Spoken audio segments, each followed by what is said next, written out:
में कुछ चीज न लगाए, वो गाड़ी है, मोटरसाइकिल है, रेडी है, दुकानदार है, वो अपना छापा न लगाए, रोड खाली करें, रोड से पीछे होकर आप अपना काम कारोबार करें। बहुत शुक्रिया। अब ये चिंचियों वालों के लिए हमने ये हाथबंदी कर दी है।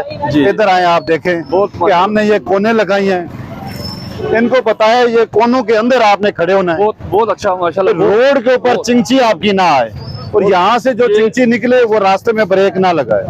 आप ये कोने इसीलिए लगाई है क्योंकि चिंजी वाले भी अभी पास हैं, ये भी हमारे भाई बात मानते हैं, ये भाई हैं, हमारे साथ जिम्मेदार लोग हैं। तो ये जो काम कर रहे हैं ये सब हम लोगों के लिए बेहतरी के लिए कर रहे हैं। रोड खुली होगी, लोग आएंगे, गाड़ियां गुजरेंगी। अब आपके लिए जो हदबंदी हमने मुकर्रर कर दी है ना, इसके अंदर आपने रहना है इंशाल्लाह। अगर फालतू चिंचे तो उधर नीचे भेज दो। ये देखो रोड अब कैसे क्लियर है, जो ट्रैफिक आने वाले रोड मुकम्मल क्लियर, इसी तरह रोड क्लियर होना चाहिए, साफ बात होना चाहिए।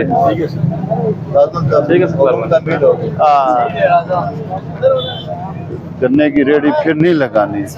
दिन को एक शिकायत मिली है मुझे, बस ठीक है, ये कह रहा हूँ। हाँ, आपके ऊपर FIR दूंगा अगर गन्ने की रेडी पाए पुलाव कोई चीज लग गई, FIR मैं आपके ऊपर दूंगा।